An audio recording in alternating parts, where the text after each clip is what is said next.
काफी सारे fighter aircraft हैं, मतलब क्या खूबियां हैं इनकी, थोड़ा बताइए। मतलब कोई जैसे Su-30 जैसे जहाज को 6 घंटे के ऊपर हवा में रह सकता है। ऑफिस से कभी अपनी सीनियर से परे जाके डिसीजन नहीं, लेता। गुंजन सक्सेना पहली फाइटर पायलट थी। वो फाइटर पायलट नहीं थी, वरना आप जनरली एयरफोर्स बोलोगे, लोग एयरपोर्ट सुनते हैं। आर्मी और डिफेंस फोर्सेस हैं, वो एक अलग ही डिसिप्लिन सिखाते हैं। उतना डिसिप्लिन लाइफ के लिए भी जरूरी है जितना डिफेंस है। Discipline is something which everybody should have in life. Defence मतलब आर्मी, एयरफोर्स नेवी बहुत कम हो जाती है। तो जब एयरफोर्स रिलेटेड मूवीज आती हैं तो एटलीस्ट लोगों को पता चलता है कि हाँ, एयरफोर्स भी एक डिफेंस फोर्स है। फौज हमेशा प्रोसीजर से चलती है, जितना बोला उतना ही करना है। वैसा ही होना चाहिए। डर को दूर खत्म करना है, तो जिससे तो डर को खत्म करने के लिए सबसे पहले उसको फेस करना है। बेटर क्या होता है, पैर जंपिंग या स्काई डाइविंग? खतरनाक तो स्काई डाइविंग है ऑब्वियसली, क्योंकि अगर आपका पैराशूट आप किसी भी वजह से नहीं खोल पाए तो आप कोई भी चीज में आप लड़कों को बीट तो नहीं कर सकते, वो फिजियोलॉजिकली आप कभी बीट नहीं कर पाओगे। अब लगातार 2 साल तक सेम बंदे को मैंने बीट किया कि उन्होंने ऐसा कर दिया तो तुम एक दिन में उन्होंने पत्थर मारा, तुम जाके उनका कांच फोड़ के आ गए। It's not like that. आलसी होना भी अपने आप में एक इम्पैक्टफुल चीज है। भेदभाव तो पहले से ही चला हमारे यहाँ। पढ़ना दुनिया का सबसे भारी काम होता था, मतलब शैतानियों में तो हमने इंतहाएं पार कर रखी थी। टीचर को जान लेना चाहिए कि जो बच्चे पढ़ाई में अच्छे नहीं है वो जिंदगी में कुछ कर सकते हैं।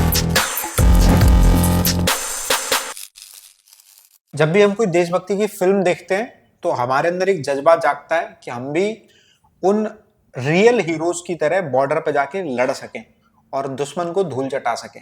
अक्सर जब भी फिल्में ऐसी थिएटरों में आती हैं तो भर भर के जनता जो है वो उन्हें प्यार देती है और देखने जाती है। मगर जब ऐसे लीडर्स की और हमारे डिफेंस फोर्सेस की जब बात वास्तविकता में होती है तो ऐसे चेहरे कम होते हैं जो हमारे सामने बैठकर हमसे बात कर पाते हैं या जिनकी कहानी हम फिल्म के इतर जान पाते हैं। नमस्कार, मैं हूं गजेंद्र सिंह और आप देख रहे हैं न्यूज डिगी का show POV the point of view, जिसमें हम अलग अलग तरीके के गेस्टों से बातचीत करते हैं और जानते हैं उनकी जिंदगी के बारे में, उन संघर्षों के बारे में जिन्हें वो कर आज यहाँ पहुंचे हैं, जहां आप उनसे प्रेरणा ले सकते हैं, आप उनसे सीख सकते हैं कि अपने भविष्य में या अपने वर्तमान में किन चीजों का इस्तेमाल किया जाए, किन का नहीं किया जाए। तो आज स्वागत कीजिए, हमारे साथ मौजूद हैं एयरफोर्स, इंडियन एयरफोर्स से स्क्वाड्रन लीडर रिटायर्ड हैं दिव्या वाजपेयी। बहुत बहुत स्वागत है आपका। थैंक यू और सो मच। बहुत सारे मुद्दों पे आज बात करेंगे क्योंकि बिल्कुल टॉपिक अलग है और ऐसा है कि जो लोगों को गूज़बम्स देता है, जो बात करना सुनना हर कोई पसंद करता है। जब आपके बारे में जाना डाला हमने सोशल मीडिया पर तो सब लोग कह रहे हैं कि आपकी एयरफोर्स जर्नी जाननी है। जी जी। तो वहीं से शुरू करते हैं, कैसे शुरू हुई जर्नी वो बताइए। देखिए, शुरुआत तो शायद जर्नी की बहुत पहले हो चुकी थी। मैं बचपन से ही फौज ज्वाइन करना चाहती थी। अच्छा, मेरे साथ आर्मी में ये था। हाँ, मतलब इनिशियली तो हमें आर्मी पता होता है कि आर्मी एक ऐसा जगह है जहाँ पर जाना जा है। सकते हैं। तो 4th-5th क्लास से मतलब जज्बा था कि वो बॉर्डर मूवी आई और सडनली सबने बॉर्डर मूवी देखी, तो तब से मेरे अंदर चिट्ठी एक न कोई संदेश, हाँ वो बहुत बहुत हिट फिल्म है वो, मतलब तो लोगों बस को बहुत उस पसंद मूवी ने मुझे कहीं ना कहीं हिट किया और मुझे लगा कि मतलब और कुछ सूट नहीं करता मुझे। अच्छा। बचपन से ही खेलने कूदने में रही और ऐसा रहा, तो लगा फौज ही ज्वाइन करनी है। हम्म। बड़े होते होते तक कुछ there was no internet, there was nothing, कुछ पता ही नहीं था कि जाना कैसे है। 12th तक लगा कि हाँ, एनडीए ही तो है रास्ता जहाँ पे जाते हैं। जब बड़े हुए तो पता लगा एनडीए तो लड़कियों के लिए होता ही नहीं है, हमारे टाइम पे था नहीं। अब हो गया हाँ, है। हो गया। अब लड़कियों की भी एंट्री हो गई, बट तब नहीं थी। आज से 10 साल पहले की बात कर रहे हैं। भेदभाव तो पहले से ही चला हमारे यहाँ। लड़कियों को साइड ही कर दिया हर जगह। तो खैर तब एनडीए नहीं था, बट देन फिर मैंने अपना बीटेक खत्म किया, इंजीनियरिंग खत्म करी एंड एग्जामिनेशन देके फिर मुझे आई थिंक 10वीं 11वीं तक आई वाज क्लियर कि मुझे इंडियन एयरफोर्स ही ज्वाइन करना है। बिकॉज वो जब जहाज उड़ते देखते थे या वो होता था तो एक उस टाइम पर भी एक तो आ गई थी 10-11 तक आपको क्लैरिटी कि एयरफोर्स हाँ, में मतलब जाना। 9th के बाद आप मान लो एक तरह से मेरे मन में आ गया था कि ओके, अब सारी ये 3 फौज हैं जो अलग अलग होती हैं। आर्मी अलग है, नेवी अलग है, एयरफोर्स अलग एयरफोर्स है। अलग है। और इन सब में मतलब वो ब्लू जर्सी, वो ब्लू यूनिफॉर्म और वो जहाज, वो फाइटर एयरक्राफ्ट, वो सब एक्साइटमेंट जो है वो आने लग गई थी। एंड कहाँ कहाँ का जन्म, कहाँ का है आपका? मैं कानपुर से बिलोंग करती हूँ। कानपुर का, प्रॉपर कानपुर? प्रॉपर कानपुर नगर से वहीं बिलोंग आपका करती हूँ, जन्म हुआ है? वहीं पे जन्म हुआ, तो वहीं वहीं पली स्कूलिंग, बड़ी, स्कूलिंग, इनफैक्ट मेरा इंजीनियरिंग भी कानपुर में ही हुई। स्कूलिंग कहाँ से किया आपने? स्कूलिंग वहीं पर एक कॉन्वेंट है, मरियमपुर सीनियर सेकेंडरी स्कूल, जो pretty known convent school of Kanpur. Kanpur, काफी ओके। नोन, ए काफी फर्स्ट से पुराना। 12th तक एक ही स्कूल में थे? बीच में कुछ 3 से 4 साल, 2 साल मान लीजिए आप, अराउंड 1999 एंड 2000 आजमगढ़ में थे। मेरे पापा बैंकर थे, ओके। तो उनका ट्रांसफरेबल जॉब था। जनरली हम मतलब मम्मी ने ही हमें वो किया, पापा मूव करते थे, but this was the only 2 years जब हम आजमगढ़ में रहे थे। तो अदरवाइज उसके अलावा मेरी शुरुआत भी वहीं फिर से स्कूलिंग कानपुर। की हुई, एंड उसके बाद भी मैंने वापस जब कानपुर आए तो मरेपुर में ही ज्वाइन किया। कैसे थे स्कूल में पढ़ाई में आप? पढ़ाई में ये बहुत इंटरेस्टिंग चीज है, क्योंकि पढ़ाई एक ऐसी चीज थी जिसमें मैं शायद उतनी अच्छी नहीं थी। मतलब ऐसा नहीं था कि मुझे समझ में नहीं आती ये चीजें, बट मैं बड़ी कोताही करती थी पढ़ाई में। मतलब मुझे पसंद ही नहीं थी पढ़ाई करना। मुझे लगता है कि पढ़ना दुनिया का सबसे भारी काम होता था। बिल्कुल, तो बच्चों के लिए तो उससे ज्यादा खतरनाक कुछ है ही नहीं। बिल्कुल सच है। कोई मतलब स्कूल नहीं मुझे जाना चाहता, कोई नहीं पढ़ना चाहता। नहीं, मैं स्कूल जाना चाहती थी, अच्छा। क्योंकि मुझे खेलने को मिलता था स्कूल में। हाँ। तो मुझे बड़ा पसंद था मतलब खेलना कूदना। टू एवरीबडी सरप्राइज, मैंने आज तक कोई क्लास भी नहीं बंक मारी, आज तक कोई स्कूल भी बंक नहीं मारा, लेकिन मैं पूरे स्कूल में सबसे नोटोरियस बच्चा जो होता है उसकी तरह मैं जानी जाती थी। स्पोर्ट्स खेलते थे? बहुत। क्या? मतलब मेरी शुरुआत एथलेटिक्स और खो खो से हुई थी। मतलब खो खो मैंने स्टेट लेवल तक खेला है। स्कूल के एंड साइड से ही? स्कूल से। अच्छा। स्कूल में डिस्ट्रिक्ट खेला, रोटरी के मतलब चैंपियनशिप्स खेली, देन स्टेट्स खेले, 4-5 स्टेट्स चैंपियनशिप्स खेली खो खो की। फिर बास्केटबॉल में स्टेट खेला है मैंने, तो स्कूल से? स्कूल से ही। और स्कूल के बाहर, क्योंकि मैं एक गर्ल्स कॉन्वेंट में थी, तो वहां पर था तो क्रिकेट, बट उतनी लड़कियां वो नहीं थी। But cricket was one game जो मैं स्कूल के बाहर, that was the only game जो मैं खेलती थी। अच्छा। तो मैंने बाकी सारे बचपन स्कूल से, में? मतलब पहले फर्स्ट क्लास से मैंने जब से होश संभाला, मैंने बैट ही सब पकड़ा है। बहुत कम लड़कियां होती हैं जो स्टेट या डिस्ट्रिक्ट बास्केटबॉल खेलती हैं। आपका इंटरेस्ट कैसे आ गया? मैं अच्छी थी उसमें शायद। मैं बहुत कम हाइट के होने के बावजूद, वो स्टीफन करी हम्म, वाला वो जो फैक्टर है ना, कि वो कहीं ना कहीं वो था कि मैं मतलब काफी एजाइल थी। मेरे जो गेम्स टीचर थे या वो थे, उनको मेरी एजिलिटी बहुत पसंद थी, जंप्स अच्छी थी, खेल अच्छा लेती थी। तो उन्हें लगा कि सिर्फ हाइट ही नहीं होती बास्केटबॉल में। उनको वहां से रियलाइज हुआ, टू द एक्सटेंट कि मैं 2 साल के अंदर अंदर अपने स्कूल की कैप्टन बन गई थी उसी टीम की, बास्केटबॉल की। एंड जब मैं कैप्टन बनी, that was the only time जब हमारी स्कूल की टीम फाइनल्स तक पहुंची थी, मतलब डिस्ट्रिक्ट चैंपियनशिप में।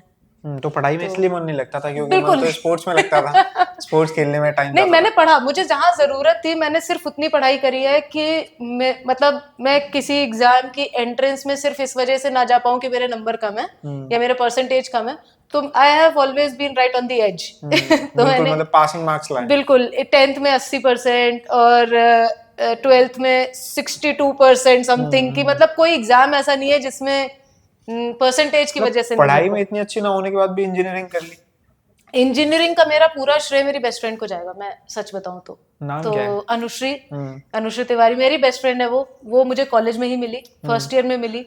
एंड फर्स्ट ईयर में ही उसने पता नहीं क्या ठानी कि इसको तो मैं ढंग से इंजीनियरिंग करवा के रहूंगी। नहीं, जाने का क्या सोच था? मतलब 12th के सोर्स बाद ये था कि क्या 12th के बाद प्लान जब किया? जैसे ही वो हिट किया ना कि या उस एनडीए, टाइम बीटेक का क्रेज था, इंजीनियर वो बनना है, तो था ही, इंजीनियर बनना वो है। तो वो हर दैट कोई वाज जिसको वो देखो बीटेक सीजन कर था। रहा था। वो इंजीनियर और डॉक्टर का सीजन था कौन उस सी ईयर वक्त। में कंप्लीट किया आपने 12th? मैंने 12th खत्म करी 2008 में। हाँ, तो तब तो क्रेज था कि हाँ, बीटेक कर लो, बिल्कुल इंजीनियर बन बिल्कुल। जाओ। तो कानपुर तो हब है वैसे भी, वहाँ हाँ, का काका आईआईटी देव नोन कानपुर। है। और कि वहाँ पे मतलब कोटा के बाद सबसे ज्यादा इंजीनियरिंग इंस्टीट्यूट्स और कोचिंग क्लासेस आईआईटी भी कानपुर ना में। वहाँ?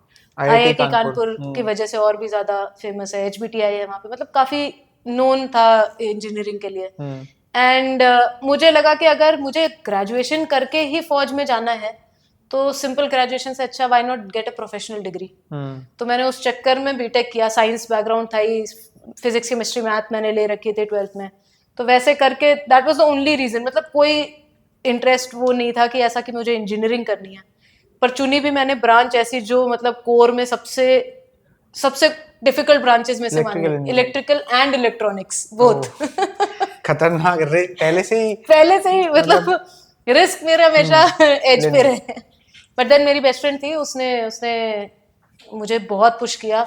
और वो मुझे मतलब हाथ पकड़ के उसने मेरे को 4 साल वो करवाया, टू द एक्सटेंड कि मैं मतलब अच्छे मार्क्स 74% से इंजीनियरिंग, वो भी इलेक्ट्रिकल इलेक्ट्रॉनिक्स में क्या मैंने बात है।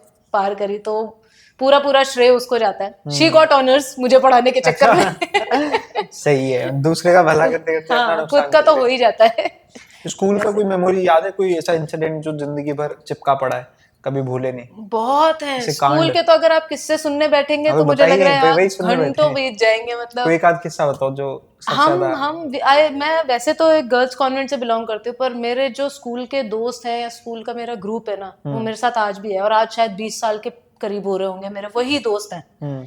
वो आज तक मेरे साथ चल रहे हैं, और मतलब शैतानियों में तो हमने इंतहाएं पार कर रखी थी। इस हद तक कि मतलब हमारे स्कूल का गोल्डन जुबली एग्जाम, वो गोल्डन जुबली सॉरी सेलिब्रेशन है, एंड वो 75 साल, कुछ 50 साल हो गए हमारे स्कूल का, ह्यूज सेलिब्रेशन, 1 महीने तक प्रिपरेशन चल रही है। और हमारा ये जो ग्रुप है शैतान ग्रुप, ये ग्रुप नीम के पेड़ पे जाके ऊपर बैठा होता था, क्या कर रहा होता था किसी को नहीं स्कूल पता में? स्कूल में, क्योंकि वो सब कुछ ना किसी प्रिपरेशन में लगे हुए, कोई स्किट कर रहा है, कोई डांस कर रहा है, कोई म्यूजिक कर रहा है, कुछ कर रहा है, हम गायब रहते थे। किसी में हमने पार्टिसिपेट नहीं करते? नहीं, हमने सब में पार्टिसिपेट किया। आई वॉज द वन जिसने स्किट में भी पार्टिसिपेट किया, डांस में भी पार्टिसिपेट किया, पर सब में इतना छोटा रोल लिया कि सब में हूं पर किसी में नहीं हूं। मतलब दिखना है बट दिखना नहीं दिखना है। है पर दिखना नहीं है। हाँ। तो शैतानी में मैं बहुत बहुत ज्यादा ऊपर थी, मतलब मेरे मम्मी पापा तो बहुत ही परेशान थे मेरी शैतानी से। कंप्लेन जाती होंगी स्कूल से? हाँ, बहुत बहुत कंप्लेन गई। मतलब आयरनी थी मेरी लाइफ की कि जिस बैंक में मेरे स्कूल का अकाउंट था, उस बैंक के ऑफिसर जो हैंडल कर रहे थे उस अकाउंट को, मेरे पापा थे। वाह। तो एवरीबॉडी न्यू कि वाजपेयी जी जो है वो मतलब काफी नोन है और काफी मतलब रिनाउंड है वहां पर उनकी जो बेटी है उसने आतंक मचा रखा है स्कूल में। स्कूल में तो that is how I was हमेशा से। कोई स्कूल टीचर जिन्होंने कोई इम्पोर्टेंट रोल प्ले किया हो आपकी लाइफ में, जो उस टाइम बहुत ज्यादा सिखाया समझाया, कुछ ऐसा? मुझे लगता है कि मेरे स्कूल टीचर्स मुझसे कुछ खास होप्स नहीं रखते थे, एंड वो मेरा सबसे अच्छा ट्रिगर पॉइंट था। मतलब पढ़ने वाले बच्चों से ही होप रखते हैं वो। हाँ, मतलब मेरे बस स्पोर्ट्स टीचर ऑब्वियसली वो मुझे काफी उससे देखते थे, बट मेरे जो जैसे फिजिक्स के टीचर हो गए या केमिस्ट्री के, मेरी खुद की क्लास टीचर हो गई, तो वो एक दबे उसमें ना मेरे से मतलब मुझे नापसंद ही करते थे एक तरीके से। तो वो उनको उनका ये हर बार कहना कि ये सप्लीमेंट्री लाएगी, ये तो जीवन में कुछ नहीं करेगी, ये कुछ नहीं कर पाएगी। तो जैसे ही मैं एयरफोर्स में रिकमेंड हुई थी, मैं सबसे पहले अपने स्कूल गई, तो उन सारे टीचर्स से मैं मिली। तो उनमें बहुत से टीचर्स से जो मतलब वापस खुश हुए, जो उन्होंने ऐसा कहा था पर वो बहुत खुश हुए कि हाँ चलो तुमने हमें गलत प्रूव किया, which was a good thing. कुछ नहीं भी हुए, शायद उन्होंने नहीं मतलब टीचर एक्सपेक्ट को किया जान था। लेना चाहिए कि जो बच्चे पढ़ाई में अच्छे नहीं है वो जिंदगी में कुछ कर सकते हैं। कुछ कर सकते हैं, शायद ऐसा शायद मैं कुछ नहीं स्ट्रीट है। स्मार्ट थी, हाँ। मतलब शायद, और जज्बा मेरे अंदर कभी भी कम नहीं था। मुझे ये हमेशा से पता था कि मैं बचपन से ही जुझारू हूँ कि अगर मुझे कुछ करना है तो किसी ना किसी तरह से कर भी लूंगी, और भगवान मेरे साथ इतना चला भी है कि वो स्टार्स अलाइन होने लग जाते हैं या चीजें अलाइन होने लग जाती हैं कि नहीं। मैंने 12th में पढ़ाई करी, मैं फ्रैंकली बताऊं तो 11th-12th में उतनी कुछ खास पढ़ाई नहीं करी मैंने। नहीं होता अगर मतलब उतना, तो शायद मैं 60% से कम रह जाती, अगर रह जाती तो मैं एयरफोर्स में कभी नहीं आ पाती। बट वो शायद आखिरी मोमेंट पे वो लास्ट पुश दिया या हो गया, तो ऐसे चलती है हो गया। चीजें कि वो पहुंच गई, शायद पहुंचना था मुझे वहां पर। कब फाइनली क्लियर हुआ था कि आपको एयरफोर्स की प्रिपरेशन करनी है, उसमें एग्जाम में जाना है? मैं I think BTech 3rd year से आई स्टार्टेड कि मैंने मतलब अच्छे से प्रिपरेशन करनी शुरू कर दी थी कि 3rd ईयर के बाद से अब मेरा मतलब, क्योंकि 4th ईयर के जो वो सब्जेक्ट्स होते हैं वो भी कम हो जाते हैं, मतलब कंपेयर टू 6-8 सब्जेक्ट जो शुरुआत में रहते हैं, आखिरी में सिर्फ 4 सब्जेक्ट रहते हैं, प्रोजेक्ट रहता है, तो कुछ इतना वो नहीं रहता। तो मैंने फोकस करना चालू किया अपने रिटन एग्जामिनेशंस और उसके लिए, और फिर लास्ट ईयर में मैंने मतलब आई थिंक लास्ट सेमेस्टर में ही मैंने क्रैक कर लिया था। फरवरी में आई बिलीव मैंने अपना रिटन एग्जामिनेशन दिया था, एंड फेब-मार्च में रिजल्ट आके आई वाज कि अब इंटरव्यू एसएसबी के लिए जाना है। तो ऐसे घर पे बताया था कि एयरफोर्स में जाना है? और घर घर वालों में बताया था, घर वालों को पहले से इंटेंशन पता थे, वो थोड़ा सा मतलब बहुत ज्यादा वो नहीं होते थे कि बच्चे तो बोलते ही हैं, मतलब फौज में कौन ही जाता है। अच्छा, ऐसी रिएक्शन था? हाँ, मतलब उतना कुछ वो नहीं, क्योंकि मेरी फैमिली में कोई भी नहीं है, मतलब देयर इज नो बैकग्राउंड, किसी को कुछ नहीं डिफेंस पता में कि कोई नहीं? फौज क्या होता है, डिफेंस होता क्या है, और एयरफोर्स तो और भी नहीं। आर्मी वाले तो फिर भी आपको मिल कुछ जाएंगे। नहीं तो 2 मोहल्ले में एक तो मिल ही जाएगा, बट एयरफोर्स बहुत ही मतलब कंपेरेटिवली कम कम होता है। मिलते हैं, तो नहीं पता था लोगों को। एंड ऐसे मेरे पेरेंट्स भी एक्सपेक्ट नहीं कर रहे थे, तो बट देन उन्हें धीरे धीरे समझ में आया कि नहीं ये करेगी, तो फिर उन्होंने इतना कुछ, खैर मुझे कभी भी कुछ खास करने से रोका नहीं उन्होंने। तो एग्जाम भी मैंने दिया, उन्होंने कहा ठीक है पार हो गई तो फिर देखा जाएगा, फिर एसएसबी भी आ गई तो फिर वो भी हो गया क्या क्लियर। प्रोसेस रहता है एयरफोर्स में जाने का? उस टाइम क्या था जब आप? अभी भी सेम ही है, ऑलमोस्ट प्रोसीजर इज सेम, कि आपको पहले रिटन एग्जामिनेशन क्लियर करना होता है। मतलब एयरफोर्स का अपना खुद का रिटन एग्जामिनेशन है, एयरफोर्स कॉमन एडमिशन टेस्ट होता है एफकैट करके, वो आप रिटन एग्जामिनेशन क्लियर करोगे, उसके बाद वंस वो आप क्लियर करने के बाद आपका एसएसबी होता है, which is a 5 day interview. Okay. पूरा 5 दिन का इंटरव्यू प्रोसीजर होता है, उसमें फर्स्ट डे आपका क्लियर करना जरूरी होता है, उसको स्क्रीनिंग बोलते हैं। आप स्क्रीनिंग क्लियर करते हो तो आप अगले 5 दिन आगे बढ़ते हो। ओके। और उसमें सब कुछ होता है, आपके ग्रुप डिस्कशंस होंगे, आपके मतलब एक्सटेम्परेज होंगे, फिर आपके फिजिकल एग्जामिनेशन होगा, आपका आईक्यू एग्जामिनेशन, सब कुछ होता है, मतलब जीएसवीएस सब कुछ होता है। मुझे पायलट बनना था तो रेकमेंड होने के बाद आपका एक और एग्जाम होता है जो आप लाइफ में एक ही बार दे सकते हो। उस टाइम पे वो pilot aptitude battery test, PABT बोला जाता था उसको, अब कुछ नाम शायद चेंज हो गया, but that you are allowed to give only once in life. मतलब आप एसएसबी बार बार दे सकते हो अगर आप नहीं रिकमेंड होते हो, बट वो एग्जाम आप दोबारा नहीं दे सकते अगर एक बार नहीं हुआ नहीं निकल पाया तो। वो क्लियर हो गया था मेरा। अच्छा। वो क्लियर होने के मतलब मैंने पायलट एग्जाम भी क्लियर कर लिया था। देन वो करने के बाद आपका मेडिकल होता है। तो फॉर माय फर्स्ट रिकमेंडेशन जो मैं पहला एसएसबी मैंने क्लियर किया था, उसके बाद पायलट मेडिकल के लिए I was some half a nail short, आधा नाखून, half inch. Half a nail, okay. आधा आधा आधा सेंटीमीटर, आधा सेंटीमीटर हाइट कम रह गई थी मेरी। ओके। जो पायलट बनने के लिए जो रिक्वायर्ड मेडिकल वो रहता है, स्टैंडर्ड्स रहते हैं, उसके हिसाब से कुछ आधा सेंटीमीटर हाइट कम थी, तो मैं पायलट नहीं बन पाई एयरफोर्स में, वरना आज पायलट होती। क्या बात है। तो मतलब फिर वो रह गया है आधा इंच की वजह से? आधा इंच का, हाँ आधा इंच की वजह से पायलट बनना रह गया, बट वो सपना एक ऑफिसर बनने का या वो वर्दी पहनने का या वो करने का, वो तो पूरा हुआ, तो जिसकी वजह क्लियर से हो मैं गया आपके आपका? सामने बैठी हूँ। कौन सी ईयर में क्लियर हुआ था? वो मैंने 2012 में अपना मतलब पूरा ये प्रोसेस खत्म किया था। 2013 जनवरी में मैंने एयरफोर्स एकेडमी ज्वाइन करी थी हैदराबाद में। जब घर पे पता लगा तो क्या रिएक्शन था? घर पे जब एसएसबी दे करके आई तब मम्मी अकेली थी, पापा आई थिंक मथुरा में पोस्टेड थे शायद उस वक्त। तो मम्मी तो उनको मतलब मेरे घर में ज्यादा रिएक्शन देने का एक्चुअली वो नहीं है, अच्छा। ट्रेंड नहीं है, वो टिपिकल ठीक है, कर टिपिकल लिया। इंडियन मम्मी पापा होते हैं ना, हाँ। कि नॉर्मल है, हाँ है। बट हाँ उस टाइम मम्मी थोड़ा सा इमोशनल हुई, थोड़ा सा कि अच्छा कैसे होगा, फिर तुम अफसर बन जाओगी। अफसर बन मिल ही जाएगा गया। अगर ट्रेनिंग पूरी हुई, मेरिट में आ गया नाम तो बिल्कुल बन जाएंगे अफसर। तो कहते हैं कि अरे तो बड़ी बात हो जाएगी फिर। बस इतना बोल के बात खत्म हो गई। बिल्कुल, मतलब लिमिटेड रिएक्शंस हैं जो हाँ देने हैं। हाँ हाँ। वही होता पर है। बहुत बहुत खुश हुई थी, मतलब उनके उनका इतना बोलना भी बहुत वो है, मतलब वो they are not expressive people, तो उतने से में वो उनकी आंखों में चमक थी, उनके उसमें वो था कि हाँ मतलब बेटी कुछ ऐसा करके आई जो हमने भी एक्सपेक्ट नहीं किया था या सोचा नहीं था, तो बहुत बड़ी चीज थी मेरे लिए भी और उनके लिए भी।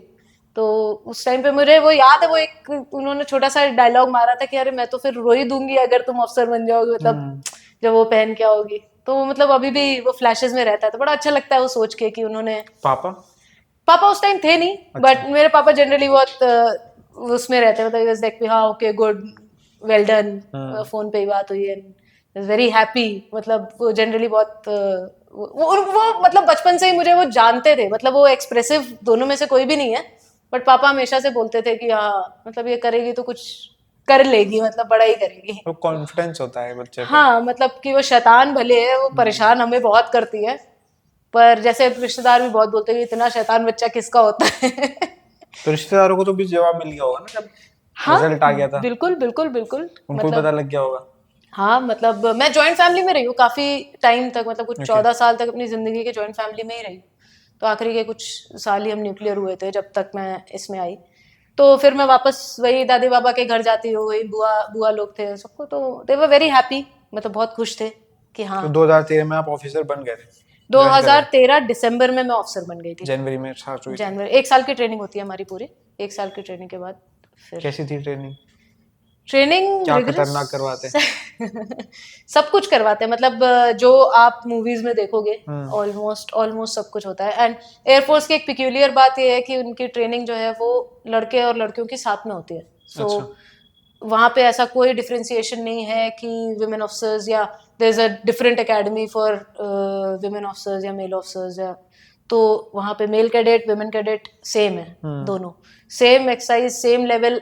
ऐसा नहीं है कि अगर मतलब लड़के ज्यादा वो कर लेते तो लड़कियों को कुछ कम करना पड़ेगा और या हमारे लेवल पे आके उनको पनिशमेंट दी जाएगी, कुछ नहीं। जो है स्टैंडर्ड वो सबके लिए है। और वो तो मतलब सब कुछ आप जो नेम कर सकते हो। पहले ही दिन हम पहुंचे तो हम कुछ 6-7 घंटे खड़े ही रहे थे। और जिंदगी में कभी इतना खड़े ही नहीं हुए, मतलब आप एक साथ कब 6 घंटे 7 घंटे खड़े होते हो कभी मौका नहीं लगता। सिर्फ वो एक किट इशू पहला दिन, जब आपकी यूनिफॉर्म या आपकी पीटी किट या आपकी बहुत सारे रिग्स इशू हो रहे होते हैं, शूज इशू हो रहे होते हैं, या बैक पैक्स और जो भी इशू हो रहा होता है, वो सब इशू करने के प्रोसीजर में ही हम कुछ 5-6 घंटे खड़े रहे थे लाइन में। मतलब हम फौज का वो तरीका है ना कि हम हमेशा एक परेड की फॉर्मेशन में ही खड़े होते हैं, 3x3 के उसमें खड़े होते हैं, तो वैसे ही खड़े होते हैं हमेशा। मतलब जब भी पूरा मतलब एक स्क्वाड्रन या एक पूरा वो सेट इकट्ठा होगा तो उसी तरीके से खड़ा होगा। तो हम वैसे ही खड़े हुए थे, सब अगल बगल एक हाथ की डिस्टेंस में ऐसे पूरा टाइम लग गया है उसी में खड़े होने। हाँ, मतलब ये तो शुरुआत ही है। पहला दिन हमारा ऐसा था, उसी में हमें रियलाइज हो गया कि सिर्फ खड़े होना कितना मुश्किल चीज होती है। तो अभी और क्या क्या बचा है। आई थिंक दूसरे तीसरे दिन ही हम लोग को कुछ 10-15 किलोमीटर की रन पे लेके चले गए थे। और मैं अपने आप को बहुत अच्छा एथलीट मानती थी, मतलब कि हाँ मैं तो एथलीट हूँ, पर मैंने भी कभी लॉन्ग डिस्टेंस रनिंग नहीं करी थी। मुझे पता ही नहीं था कि ये भी कोई चीज होती है। मैक्सिमम मुझे लगा है मैं लॉन्ग डिस्टेंस में भागी होगी, जिसको मैं लॉन्ग डिस्टेंस बोलती थी, वो 800 मीटर था। और वो 15 किलोमीटर 15 किलोमीटर उन्होंने भगाया। और तब रियलाइज हुआ कि ओके आ गए हो आप, मतलब फिर एकदम आसान नहीं जब चक्कर आने चालू हुए, जब पहले ही दिन में उल्टी आनी चालू हो गई और फिर लगा कि अरे बाप रे ये क्या है तो तब आपको रियलाइज होता है कि ओके खतरनाक तो होती है ट्रेनिंग। नहीं, ट्रेनिंग टफ तो होती है, देयर इज नो डाउट कि मतलब आसान तो बिल्कुल नहीं है कि कोई समझे कि केक वॉक होगा। मतलब अच्छे अच्छे स्पोर्ट्समैन जो, मतलब मैं भी अपने आप को काफी अच्छा मानती थी, उसके बावजूद भी देवर टाइम्स की मुझे मैं भी वो हो जाती थी कि नहीं हाँ ठीक है, मतलब इतना आसान नहीं है। एंड ऐसे बहुत लोग हैं, there are so many people, चाहे वो मेल कैडेट्स में हो चाहे वो लेडी कैडेट्स में हो, कि जो ऐसे आते थे जो पहली बार जो मतलब घर से बाहर भी निकले होंगे, जो शायद सिर्फ पढ़ाई में अच्छे थे और इंटरव्यूज में अच्छे थे इसलिए अच्छा आ गए। ऐसा भी होता है, मतलब कि वो भी सिनेरियो हो सकता है। तो उनके लिए भी उस चीज को बीट करना और फिर हम सबका साथ मिलके मतलब एक दूसरे को आगे बढ़ाना। कितने लोगों का कैडेट था? मतलब हमारा जो हर स्क्वाड्रन में आप मान लो करीब करीब 100 के करीब तो लोग होंगे, मतलब 90 से 100 के करीब लोग होंगे। ऐसे बैच तो बनता पूरी अकेडमी, मतलब हमारा जूनियर्स को आप मिला लो तो समवेयर अराउंड 200 के आसपास आप जूनियर्स मान लो, 200 के आसपास सीनियर्स मान लो। तो एक टर्म में, पूरा एक साल में 2 टर्म होते हैं, सीनियर टर्म और जूनियर टर्म। तो सीनियर्स आपको बेसिकली ग्रूम करते हैं बनने के लिए। वो जब आप मेस में, कैडेट मेस में होते हो तब। बाहर तो आपके पास ऑफिसर्स और उस्ताद होते हैं। तो ऐसे बेस्ट कैडेट वगैरह का कुछ होता था सीन की ट्रेनिंग में? जी बिल्कुल होता था। Best athlete, best cadet, overall cadet, record holders. तो जैसे मैंने देखा है कि आईएएस आईपीएस की ट्रेनिंग्स होती है, इनमें भी जैसे बेस्ट कैडेट जो बनता है ट्रेनिंग के ड्यूरिंग, उसको मन चाहे जगह पोस्टिंग मिल जाती है। ऐसा भी कुछ होता है क्या रिवॉर्ड की तरह? नहीं, ऐसा तो मतलब एकेडमी से तो ऐसा कुछ भी नहीं होता, क्योंकि अक्सर एयरफोर्स में ज्यादातर बारिंग 2 और 3 ब्रांचेस, बाकी ब्रांचेस में ऐसा होता है कि आप वैसे तो ग्रेजुएट कर जाते हो, ऑफिसर बन जाते हो, आपकी पिपिंग हो जाती है, रैंक लग जाती है, बट आप एक और ट्रेनिंग के टर्म में जाते हो। आपकी जो कोर ब्रांच है आप उसको सीखने के लिए, अक्सर ज्यादातर ब्रांचेस में ऐसा है, 2-3 ब्रांचेस को छोड़ के। तो डायरेक्ट पोस्टिंग एकेडमी से सिर्फ 2 ही 3 ब्रांचेस में होती है। बाकी सबको वापस अपनी कोर ब्रांच की ट्रेनिंग के लिए, कुछ की 6 महीने होगी, कुछ की 1 साल होगी, कुछ की 1.5 साल भी होती है। मतलब ऑफिसर बनने के बाद भी 1.5 साल तक ट्रेनिंग ही कर रहे होते हो। और रैंक कैसे डिसाइड होती है ट्रेनिंग के बाद? रैंक सबकी कॉमन रहती है, सेम। सबको सेम रैंक मिलेगी. Everybody will pass out from air force academy as flying officer only. Okay, सब as flying officer pass out होते हैं. तो एयरफोर्स एकेडमी से सब ऐसे पास आउट होते हैं. एंड तो उसके आपके बाद बैच की ट्रेनिंग कंप्लीट होने के बाद आप ऐसा आप फ्लाइंग एज फ्लाइंग ऑफिसर निकले? ऑफिसर, हाँ एज फ्लाइंग ऑफिसर निकल. फिर घर गए पहली बार तो ट्रेनिंग के बाद? घर गए पहली बार तो खुश, मतलब मेरी तो ग्रेजुएशन में पासिंग आउट सेरेमनी में भी मम्मी पापा आए हुए थे. अच्छा, तो उनको बुलाया था, तो मतलब उनको वैसे ही बहुत जब खुश ट्रेनिंग थे वो. कंप्लीट होती है तब सेरेमनी में? हाँ, जब जो पासिंग आउट सेरेमनी या कंबाइंड ग्रेजुएशन परेड, हमारी जो पूरी परेड होती है, उसके पासिंग आउट में मम्मी पापा आए थे, मेरी बहन आई थी, मेरी बेस्ट फ्रेंड आई थी. ओके, जिनकी वजह से आप जिनकी वजह से मैं यहाँ पहुंची थी. उसकी वजह से मैं एयरफोर्स में थी. तो हाँ, बिल्कुल. तो उसके बाद फिर कैसे जर्नी शुरू हुई आगे, क्या मतलब? उसके बाद हमारा क्या, जैसे मैंने बताया, मेरी जो ब्रांच थी उसकी ट्रेनिंग लखनऊ में होती है. तो मैंने आके अगले 6 महीने और ट्रेनिंग करी अपनी कोर ब्रांच में, जो कि फाइटर कंट्रोलिंग है.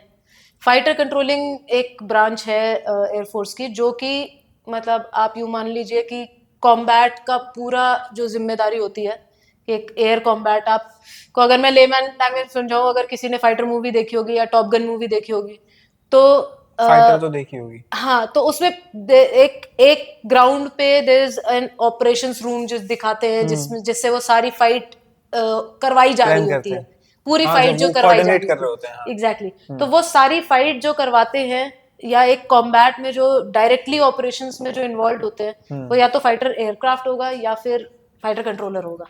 ये दो ही ब्रांच है एक तरीके से जो डायरेक्टली इन्वॉल्व होती हैं इस तरीके के ऑपरेशंस में.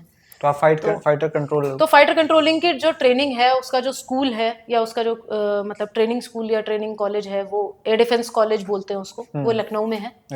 तो उसमें 6 महीने की ट्रेनिंग होने के बाद अपनी कोर ब्रांच में फिर मेरी पहली पोस्टिंग बीकानेर आई थी. तो मैं पहली पोस्टिंग में बीकानेर में थी. उसके बाद फिर साल दर साल, 2 साल, हर 2 साल 2.5 साल बाद पोस्टिंग चेंज होती रही. कैसा मतलब जब आप एक 2013-2014 में एज अ गर्ल जब एज अ एयरफोर्स ज्वाइन कर रहे हो एज अ ऑफिसर, तो कैसे मतलब देख रहे थे उस चीज को कि उस टाइम पे मतलब 1993 में ही पहली बार वुमेन्स इंट्रोड्यूस हुए है ना, और आप 2013 में आते हैं एग्जैक्ट 20 साल बाद.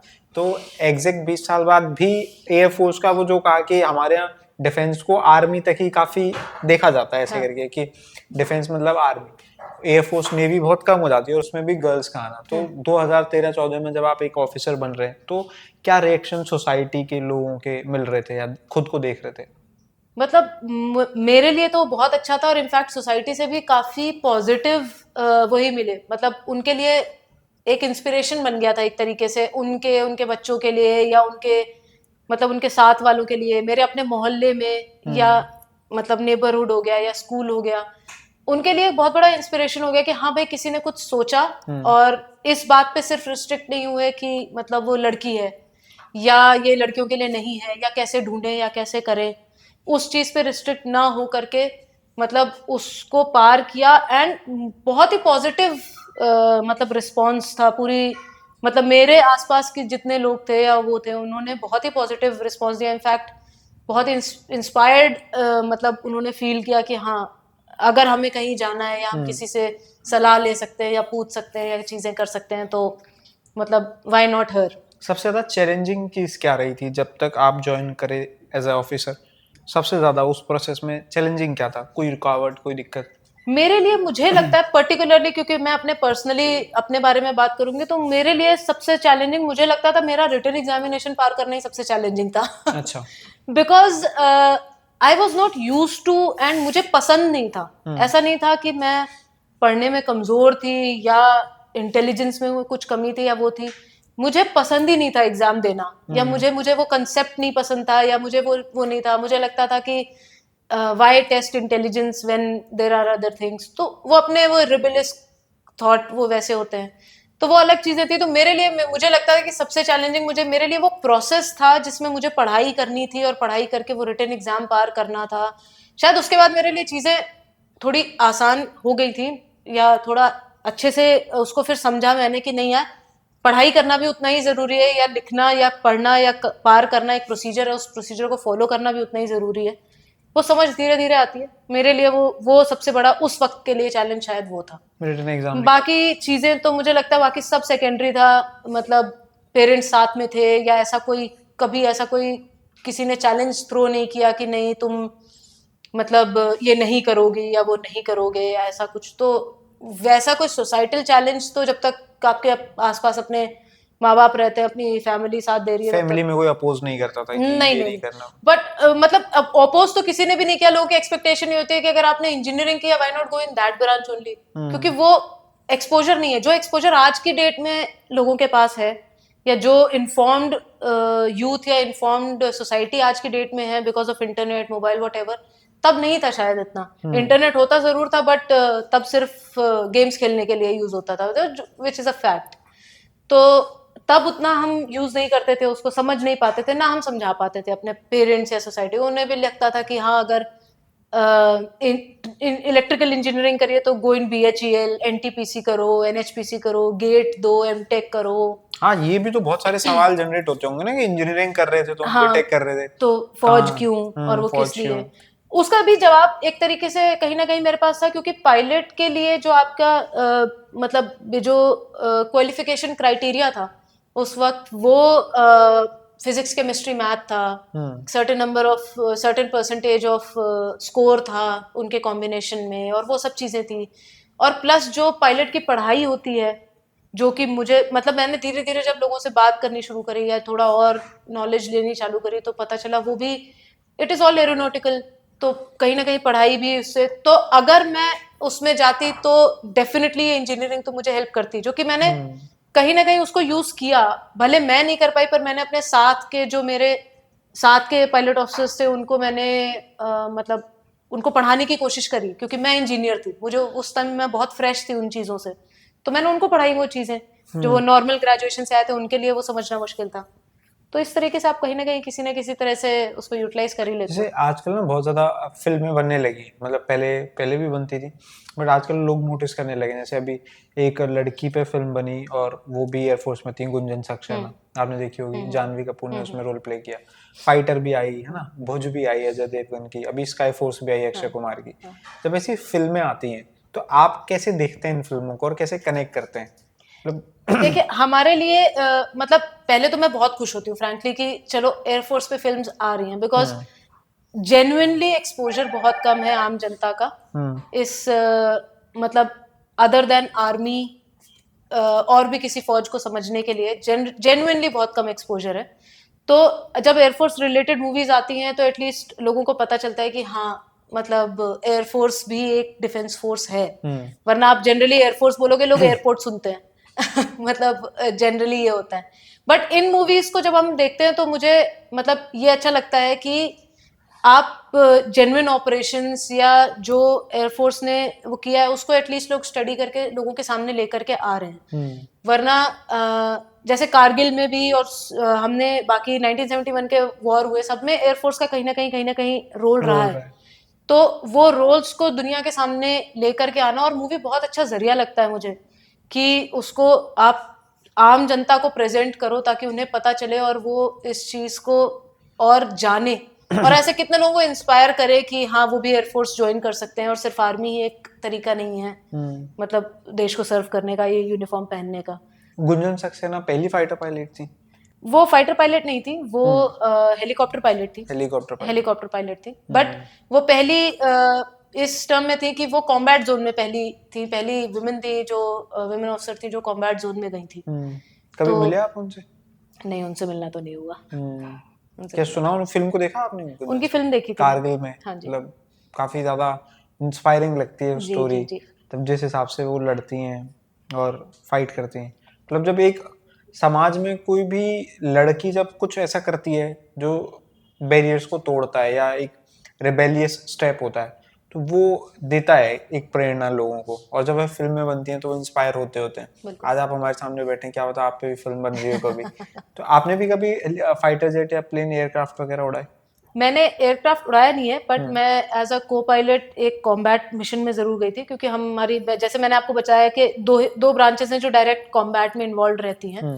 तो हमारे लिए एक फेमिलराइजेशन सॉर्टी बोलते हैं उसको, Sortie. कि मतलब आप एक ऐसा सॉर्टी करें जिससे मतलब आपका अपने फाइटर पायलट्स के साथ थोड़ी दोस्ती, थोड़ी जान पहचान और बढ़े, क्योंकि आप डायरेक्टली उनको कंट्रोल करते हो, मतलब 1-on-1 कंट्रोल कर रहे होते हो आप उनको।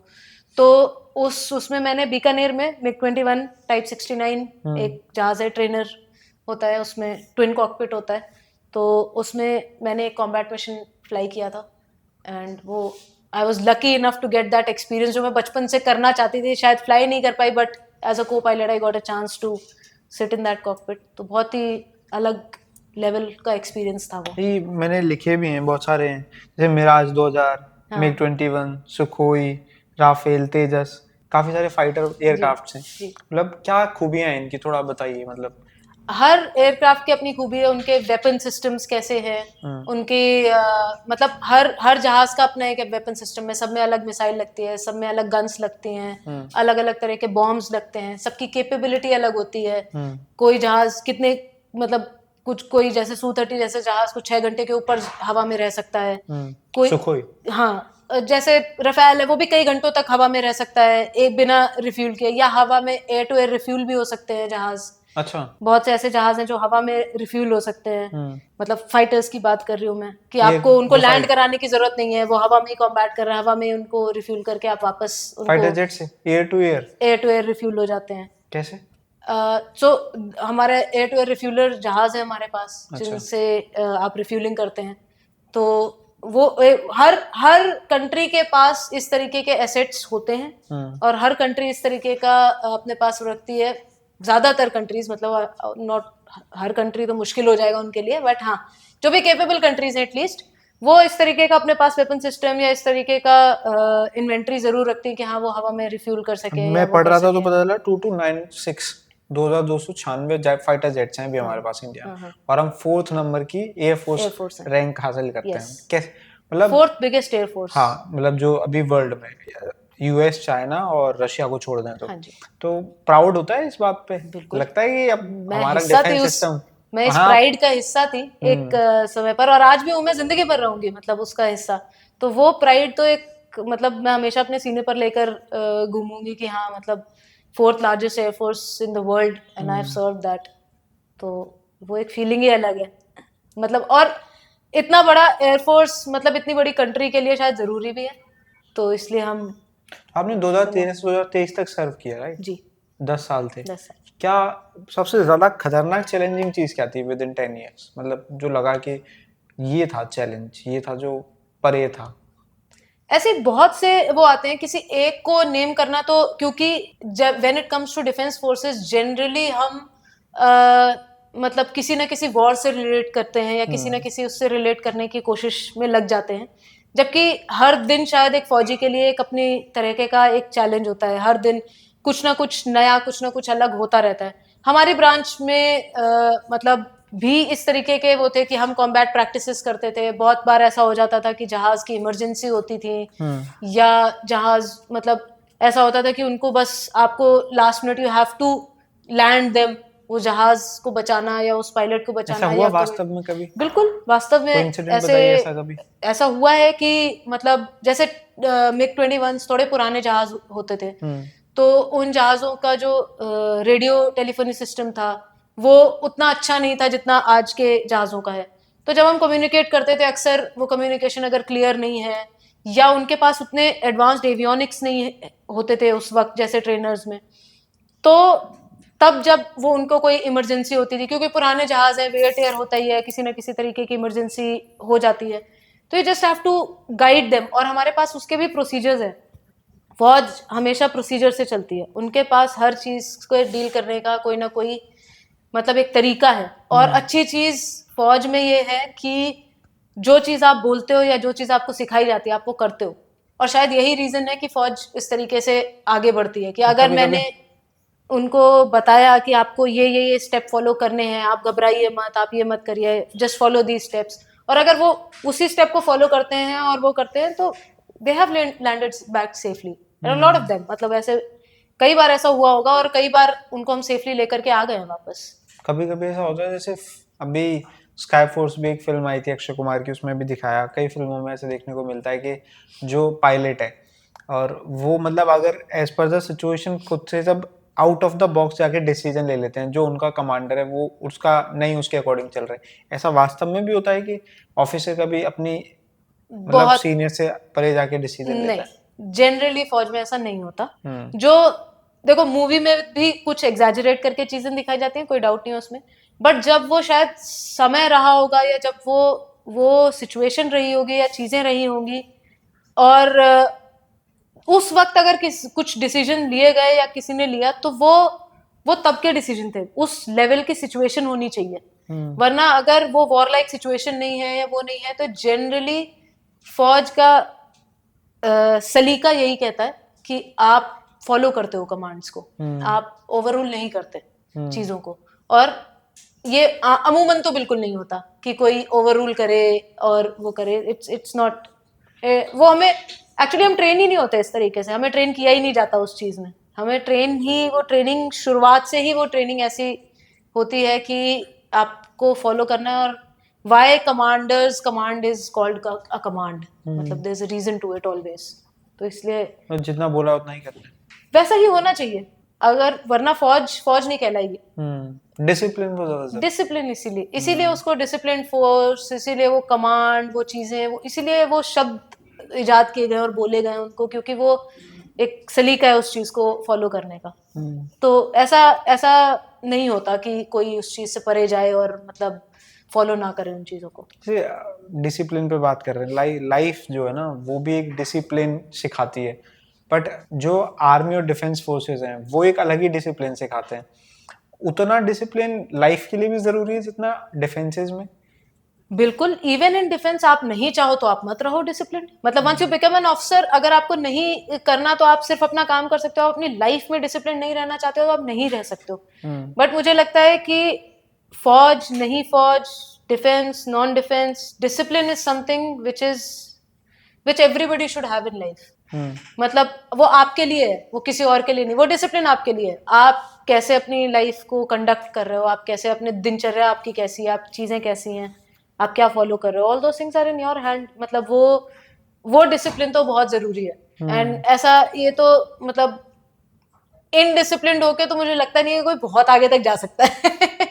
आपको किसी ना किसी एक चीज में डिसिप्लिन तो जरूर चाहिए होगा। कभी कभी ऐसी रील्स भी वायरल होती हैं, ऐसा कंटेंट भी चलता है कि आलसी होना भी अपने आप में एक इम्पैक्टफुल चीज है। जितने बड़े इन्वेंटर अगर हो वो आप आलसी अच्छे लोग होते हैं। आलसी भी हो ना तो आप अच्छे डिसिप्लिन्ड आलसी हो। आपको अच्छा, अगर देखो, मतलब अगर आप आलस में भी अच्छा, डिसिप्लिन होना बिल्कुल हो चाहिए। सकता है, बिल्कुल क्यों नहीं हो सकता। अगर आप अपने आलस को सही उसमें कर रहे हो कि हाँ भाई कुछ नहीं, तो आपने 1 साल तक अपने शरीर को कम से कम वो रेस्ट दी जो आपके शरीर को 1 साल तक चाहिए थी। मतलब आलस में भी डिसिप्लिन ढूंढ लिया। बिल्कुल हो सकता है, क्यों नहीं हो सकता। आप जैसे एथलीट थे, स्पोर्ट्स खेलते थे, तो जी 10 साल की सर्विसेज के ड्यूरिंग भी आपने स्पोर्ट्स को कहीं जगह दी एयरफोर्स में? बिल्कुल बिल्कुल। मैं तो इनफैक्ट मतलब मैंने अपने पहले ही साल में मैं एक माउंटेनियर बन गई थी। मतलब कौन पहले सी साल के माउंटेन चढ़ा आपने? तो there is a basic mountaineering course जो कि होता है, बहुत सारे इंस्टीट्यूट हैं इंडिया में जो, और उसमें से कुछ 3 या 4 इंस्टीट्यूट हैं जो मिनिस्ट्री ऑफ डिफेंस फंड करती है जिनको। अच्छा। तो उनमें से एक था Nehru institute of mountaineering, Uttarkashi में एक इंस्टीट्यूट है। तो वहां से मैंने अपना बेसिक माउंटेनियरिंग कोर्स किया क्यों किया? 2014 में। क्यों किया? क्यों किया? वो मैंने ऐसा करना शुरू किया कि मैं जब मतलब पहली छुट्टी जो मुझे मिली, आप मान लो जैसे ही मैंने मतलब बीकानेर मेरी पहली पोस्टिंग ज्वाइन करी, तो पहली छुट्टी मुझे मेरे एक पहला, आप मान लो कि कैटेगरी लेने के बाद मतलब मुझे बोला गया कि आप ऑपरेशनल हो जाओ, मतलब आप सारी अपनी ट्रेनिंग खत्म कर लो, आप अंडर ट्रेनिंग से ऑपरेशनल हो जाओ, आपको पहली छुट्टी दे देंगे। तो एज अ गिफ्ट मुझे पहली छुट्टी दी गई। ओके। तो मैं अपने स्कूल के फ्रेंड्स वही उनके साथ में पहली बार जिंदगी में पहाड़ देखने गई। मतलब दोस्तों के साथ, मम्मी पापा के साथ, पापा बैंक में थे, एलटीसी तो होता रहता था। पहाड़ कैसे दिखते हैं और पहाड़ में घूमना क्या होता है और कैसे घूमा जाता है, और जब मैंने पहली बार देखा तो मुझे लगा ये कुछ अलग ही चीज है। मतलब एक हिस्सा मेरा वहां पे रह गया। तब मुझे लगा कि नहीं, माउंटेनियरिंग एक ऐसी चीज है जो मुझे नहीं पता था, सच बताऊं तो, कि होता क्या है। मतलब वो ये कोई एक स्पोर्ट है या कोई एक एडवेंचर है या कोई चीज है, मुझे पता भी नहीं थी। बट क्योंकि फौज में क्या था कि लड़कियां सिर्फ एज ऑफिसर्स ही आती हैं, and there are limited number of officers, और हर यूनिट में लिमिटेड नंबर ऑफ, जैसे मेरी यूनिट में हम 3 या 4 ही विमेन ऑफिसर्स थे, तो आपकी कोई विमेन टीम नहीं होती, क्योंकि एयरमैन में लड़कियां नहीं होती, जो जवान होते हैं उनमें लड़कियां नहीं होती हैं, तो आपके पास कोई टीम नहीं होती, तो आप कोई ऐसा टीम स्पोर्ट या कुछ नहीं खेल सकते। मैं जनरली स्पोर्ट्स पर्सन रही हूँ हमेशा से, तो मैं बास्केटबॉल, क्रिकेट, ये वो सब खेलती रही, बट क्योंकि कोई गर्ल्स टीम थी नहीं कभी, तो लगा अब तो कुछ इंडिविजुअल स्पोर्ट ही ढूंढना पड़ेगा। वहां से फिर मैं माउंटेनियरिंग में आई, वो कोर्स मैंने खत्म किया तो मैं माउंटेनियर बन गई। उसी के कुछ 4-5 महीने बाद स्काई डाइविंग एक ऐसी चीज थी, या पैरा जंपिंग कह लो आप, जिसको फौज में पैरा जंपिंग बोलते हैं, बट जो वो है पैराशूट फ्लाइंग, वो मेरा बहुत टाइम से सपना था। जब पहली बार हमारी कमिश्निंग हो रही थी तब मतलब एयरफोर्स की एक आकाशगंगा टीम है, मतलब वो स्काई डाइविंग की ही टीम है, वो हर जगह जाके वो डिस्प्ले करती, कहीं भी आप देखोगे कि जहाँ भी पैराशूट लेके एयरफोर्स वाले डिस्प्ले कर रहे हैं, वो आकाशगंगा टीम कर रही होती है। उन्होंने हमारी कमिश्निंग में हमारे सामने आके पैराशूट लेके लैंड किया, और वो पता नहीं कितना 15,000 कुछ फीट से कूदे होंगे। उनको देख के मुझे लगा कि ये एक चीज तो मुझे है कि जब तक मैं फौज में हूँ ये तो मैं करूंगी ही करूंगी, ये मुझे करना है। टू माई लक मुझे 6-7 महीने के अंदर अंदर ही, जब मैंने यूनिट ज्वाइन करी, या 1 साल के अंदर अंदर मुझे मौका मिला और मैंने पैरा जंपिंग करी। पैरा जंपिंग एक ऐसी चीज है जिसमें आपका मतलब which is different from sky diving, तो उसमें आपका पैराशूट जो है वो जहाज में क्लिप्ड होता है। आप जैसे जंप करते हो, वो 5 सेकंड बाद पैराशूट अपने आप खुल जाता है, तो उसमें आपको मतलब बस आपको होल्ड करना होता है कि वो 5 सेकंड तक खुल जाए, और फिर कितनी हाइट से कूदे? तब हम कूदते हैं 5,000 फीट से, मतलब 4500 फीट के आसपास। डर लगता है? बहुत, मैं तो एक्रोफोबिक हूँ, मतलब मुझे हाइट से डर लगता है बचपन से, तो हाइट से डर लगता था, तो फिर मैंने कहा ये तो जरूर करना है। डर को दूर खत्म करना है, तो जिससे तो डर जो है उसी से लड़ना बस वो उसी से, मतलब डर को खत्म करने के लिए सबसे पहले उसको फेस करना है। तो यही मेरा चैलेंज था जब मैं पहली बार वो एज पे खड़ी हुई थी जहाज के, और नीचे कुछ नहीं। जब आप कूदते हो तो ना आपके सर के ऊपर आसमान है, ना पैर के नीचे जमीन, कुछ भी नहीं है, यू जस्ट फ्लोटिंग। तो अलग से ही कुछ समझ में नहीं आता कि क्या चल रहा है। मतलब यू आर जस्ट ब्लैंक। बिल्कुल। But very beautiful experience, para बहुत ही अलग। तो ये मेरा स्पोर्ट्स के वो था, बट देन स्पोर्ट्स मैंने Skydiving फिर भी भी की फौज फिर में आपने? कंप्लीट किया। तो कुछ छोड़ा, मतलब माउंटेनियरिंग कर ली, पैरा जंपिंग कर ली, फिर स्काई डाइविंग भी? स्काई डाइविंग, हाँ, मैंने 2019 में स्काई डाइविंग में कन्वर्ट किया। पैरा जंपिंग में तो खुद से पैराशूट खुलता है, स्काई डाइविंग में तो खुद आपको कूदना होता है, एंड कुछ आप 1000 फीट नीचे गिरते हो हवा में, एंड देन अपना पैराशूट खुद खोलते हो आप। तो वो भी एक्सपीरियंस किया। क्या बेटर क्या होता है, पैरा जंपिंग या स्काई डाइविंग?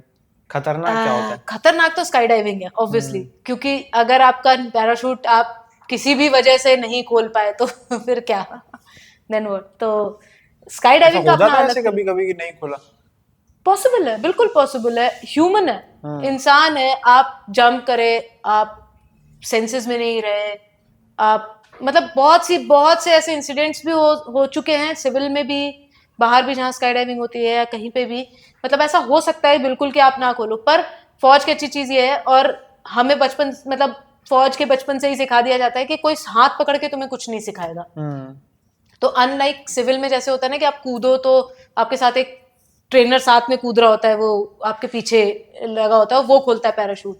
फौज में ऐसा नहीं होता। अच्छा। वो तुम्हें सिर्फ ग्राउंड में ट्रेनिंग देंगे, ग्राउंड में खूब खूब खूब मार पीट के प्रैक्टिस करवा लेंगे, अच्छे से दूंगा, मतलब दौड़ा दौड़ा के कि ये करना ही है। एंड फिर आपकी मसल मेमोरी में इतना घुस जाता है, इतना ज्यादा, कि आप हवा में हो, आप नींद में हो, आप जग रहे हो, आप चल रहे हो, आप किसी भी स्टेट में हो, आप वो कर ही लोगे। तो दैट इज हाउ फौज में ऐसा करवाते हैं कि आप अगर सोचो कि नहीं खुलेगा पैराशूट, तो ऐसा होता नहीं है जनरली। ऐसा कुछ बचा था जो छोड़ा आपने, कि सब सारी चीजें कर ली? एथलीट आप हैं, स्पोर्ट्स पर्सन, माउंटेनियरिंग कर ली आपने, स्काई डाइविंग कर ली, पैराग्लाइडिंग कर ली, सारी चीजें चलेगी, अभी कुछ बचा था स्पोर्ट्स में? ये तो पार्ट एंड पार्सल था। मतलब मैं एकेडमी में भी, इनफैक्ट मैं बचपन से भी जहाँ भी खेली हूँ बेस्ट एथलीट रही हूँ, मतलब स्टेट की बेस्ट एथलीट थी मैं, डिस्ट्रिक्ट की बेस्ट एथलीट रही हूँ एथलेटिक्स में। इनफैक्ट इन एयरफोर्स एकेडमी, मतलब I got that pride of being the best athlete वहाँ ट्रेनिंग के ड्यूरिंग? एकेडमी के में रिकॉर्ड है मेरे नाम पे अभी भी। क्या बात है। शॉर्ट पुट में तो अनब्रेकेबल रिकॉर्ड। अनब्रेकेबल है अभी तक, वो रिकॉर्ड कोई ब्रेक नहीं कर पाया है। तो अभी तक वो प्रेस्टीज में कैरी कर रही हूँ अपने साथ। तो आप स्पोर्ट्स को कैसे मैनेज कर रहे थे एयरफोर्स के ड्यूरिंग? तो एयरफोर्स के टाइम में मेरा ये था कि जितना भी समय मुझे बीच में मिलता था ना, अपनी शिफ्ट्स के बीच में, अपने ड्यूटी आवर्स के बीच में, I was very crazy about sports. तो मैंने नए नए स्पोर्ट्स भी सीखे, नए नए वो भी सीखे। मतलब क्योंकि लड़कियां नहीं थी वहां पे, तो मुझे मतलब एयरमैन के साथ या जो मेल ऑफिसर्स थे उनके साथ ही खेलना था। तो मैं उनके लेवल पे पहुंच गई थी खेलते खेलते। मतलब उनके साथ खेलने लग गई थी, उनके साथ ही बास्केटबॉल खेलती थी, उनके साथ ही मैं मतलब मैराथन्स भागती थी, उन्हीं के साथ मैं मतलब मैंने बैडमिंटन सब कुछ, मैंने वॉलीबॉल, इनफैक्ट मतलब they were good state national level players जो एयरमैन में थे हमारे साथ, जिनके अगेंस्ट मैं वॉलीबॉल खेलती थी, उनके स्मैशेस उठाती थी। क्या बात है, मतलब सारे वो काम किए हैं जो एक फाइटर वाले ही होते। बिल्कुल, मतलब क्योंकि आप अगर उस तरीके का जुझारूपन रखते हो ना, अगर आपके लाइफ का, जैसे मेरी लाइफ का पैशन है स्पोर्ट्स, मुझे मतलब I like being into sports. तो मुझे लगता है कि जो आपका पैशन है ना, आपको वो हर हाल में फॉलो करना चाहिए। ये कोई रिस्ट्रिक्शन नहीं होना चाहिए कि नहीं मैं मतलब मैं लड़की हूं तो मुझे एक सर्टेन लेवल ऑफ इस पे ही खेलना है, या मुझे लड़कियों के साथ ही खेलना है, जो कि अक्सर हो जाता है, बहुत सारे लोगों के साथ हो जाता है। मतलब शायद मुझसे बेटर एथलीट्स रहे होंगे स्कूल टाइम में, मुझसे बहुत अच्छी अच्छी लड़कियां थी जो मुझसे ज्यादा तेज भागती थी या मुझसे अच्छा खेलती थी, बट वो कभी कंटिन्यू नहीं कर पाई, उन्होंने किया नहीं, उन्होंने छोड़ दिया। मुझे लगता है आपको उस चीज को हमेशा फॉलो करना चाहिए। मतलब देवर टाइम्स कि मुझे मेरे अगेंस्ट अगर जैसे 1-on-1 सिंगल्स मैच है बैडमिंटन, एंड बैडमिंटन में एंड्योरेंस, आप कोई भी चीज में आप लड़कों को बीट तो नहीं कर सकते, वो फिजियोलॉजिकली आप कभी बीट नहीं कर पाओगे। बट अगर आपके अंदर वो जज्बा है, किया मैंने बीट, मैंने उनको भी बीट किया। मतलब लगातार 2 साल तक सेम बंदे को मैंने बीट किया बैडमिंटन में, जो कि मतलब अपने आप में बहुत पहले साल जब वो बीट हुआ तो अपने उसमें बहुत ट्रोल हुआ अपने पीयर ग्रुप में कि नहीं अगले साल तो कैसे होना है। लकीली लकीली उसका मैच अगले साल भी मेरे साथ ही पड़ गया। तो इंडिविजुअल ऑफिसर्स जनरली लड़कियां नहीं खेलती थी, मतलब विमेन ऑफिसर्स इंडिविजुअल गेम्स में नहीं जाती थी, पर मैं जाती थी और मैंने किया बीट अगले साल भी। मैंने उनको बोला कि तुम्हें ये बात मुझे मैच के बाद बतानी चाहिए थी कि तुम्हारे बीच में शर्त लगी है अब तुमने पहले बता दी है। तो then I played more than my limit just to prove it a point कि नहीं, मतलब अगर आप अच्छा, आपके अंदर वो है, जज्बा है और चीजें हैं, और तो आप अपनी लिमिट्स भी पुश कर सकते हो। तो यही सारे कारण रहे कि बीसीसीआई ने आपको लास्ट वुमेन्स डे पे अवार्ड दिया ना, सम्मानित किया। बिल्कुल बिल्कुल, हम कुछ 4-5 ऑफिसर्स थे, it was our to our luck की बहुत बहुत वो थे कि उन्होंने उस लेवल पे हमें मतलब फेलिसिटेट किया एक तरीके से, या उस तरीके का हमें वो दिया कि हम मतलब एज लाइजन ऑफिसर्स थे, बहुत सारी टीम्स के सिक्योरिटी लाइजन ऑफिसर्स थे, तो उन्होंने हमें अभी हम मार्च में शूट कर रहे हैं, 8 मार्च को इंटरनेशनल वुमेन्स डे है ना, और शायद हम कोशिश करेंगे इस एपिसोड को उसी दिन रिलीज करें, क्योंकि वो वुमेन्स के प्राइड के लिए हम कुछ तो कर ही सकते हैं। सो हाउ यू सी, मतलब कि आज के समय में महिलाओं की स्थिति भारत में, और वुमेन्स डे मना रहे हैं, तो क्या मैसेज है आपका महिलाओं के लिए, क्या चाहते हैं कि क्या चेंजेस अभी भी जरूरत है? देखिए, बहुत से ऐसे चेंजेस हैं, बहुत सारी लेवल्स पे वो चेंजेस की जरूरत है। मतलब खुद हमें एज विमेन पहले we have to stop thinking कि हम मतलब कुछ नहीं कर सकते। पहले तो हमारी ये थिंकिंग हमें पहले सुधारनी है कि किसी एक जगह पे हम अपने आप को कहीं पर भी हम, मुझे लगता है कि ऐसी कोई जगह नहीं है जहां हम अपने आप को रिस्ट्रिक्ट हमें करना चाहिए। आज स्पेस में भी आपको लड़कियां मिल जाएंगी, और मतलब गांव में हल चलाते हुए भी लड़कियां मिल जाएंगी। वुमेन्स डे पे आप कैसे देखते हैं कि अभी भारत की महिलाओं को, और मतलब जैसे वुमेन एम्पावरमेंट तो चल ही रहा है, और सशक्त करने के लिए हम क्या कर सकते हैं? बहुत सी चीजें हैं। मतलब मुझे लगता है कि हर स्टेज, हर लेवल पे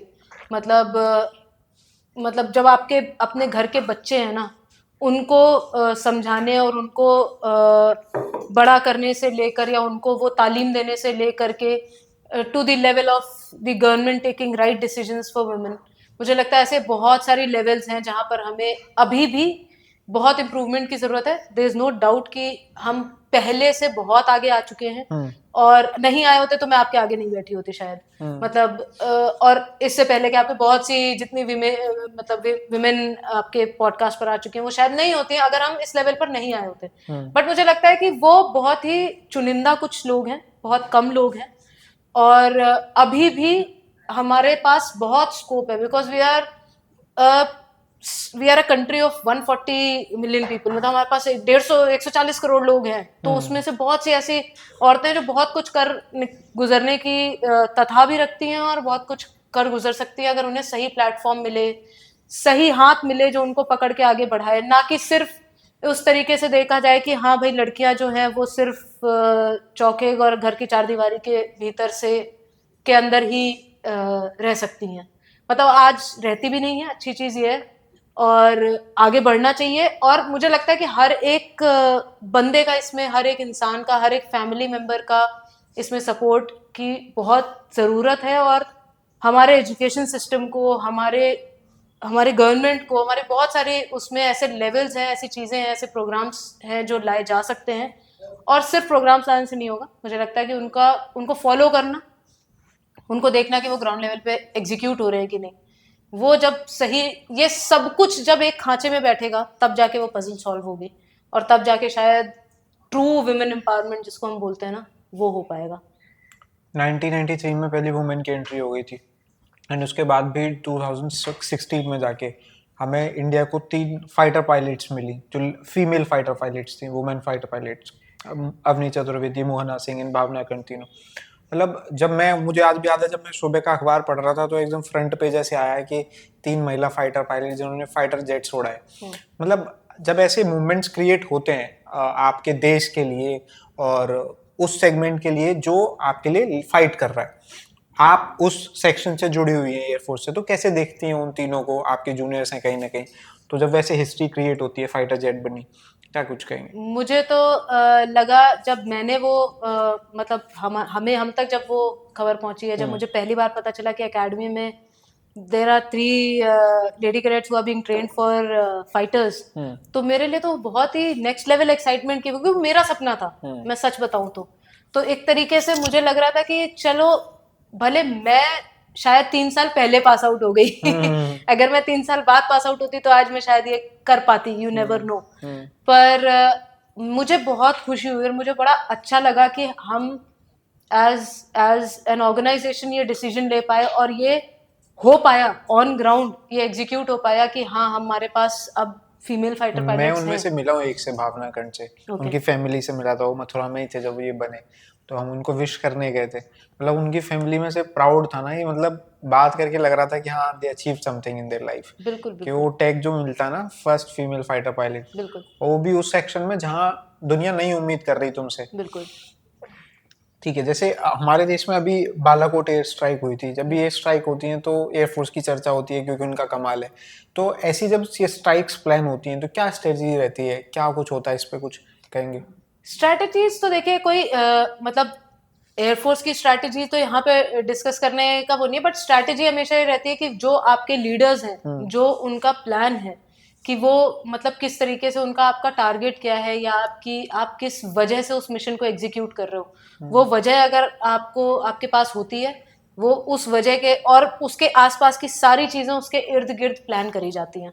मतलब you have to have a reason for anything, कोई भी एक रीजन है, अगर यहाँ पे वो टेररिस्ट कैंप वो एक रीजन था या एक टारगेट पॉइंट था, तो बाकी सब चीजें उसके आसपास प्लान करी जाती हैं कि कितने जहाज उड़ेंगे, कौन कौन उड़ेगा, कहाँ से उड़ेंगे, कैसे उड़ेंगे, और कौन कंट्रोल करेगा, कौन कौन से एयर ट्रैफिक कंट्रोलर्स या कौन कौन से एयर ट्रैफिक वो एयरफील्ड इन्वॉल्व रहेंगी, कौन से सिग्नल्स यूनिट बोलते हैं जिनको, जहाँ पे फाइटर कंट्रोलर रहते हैं, वो कौन से इन्वॉल्व रहेंगे। तो ये सारी चीजें उसके हिसाब से प्लान होती हैं, जिस हिसाब से आपका टारगेट डिसाइड होता है, एंड टारगेट आपका सुप्रीम कमांडर डिसाइड करते हैं कि आपके जैसे जब भी ऐसे वो क्या रहेंगे। हादसे होते हैं, जैसे उरी अटैक हुआ, पुलवामा अटैक हुआ, उरी में हमने शायद 15-16 जवान खो दिए थे और पुलवामा में 40 जवान चले आते हैं।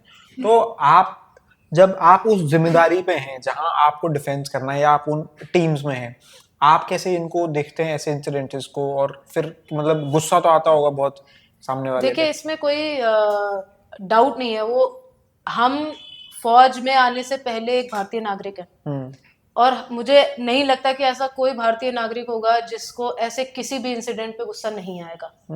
मतलब as a Indian citizen, as a patriotic person, या कैसे भी आप कह लीजिए, तो वो एक ऐसे इंसिडेंट है जो आपको नाराज करेंगे ही करेंगे। हाँ, हम पे जिम्मेदारी थोड़ी मेच्योरिटी पे आ जाती है कि उस चीज को किस तरीके से डील करना है, या कैसे डील करना है, या उनका उसका काउंटर अटैक अगर होना है तो कैसे होना है।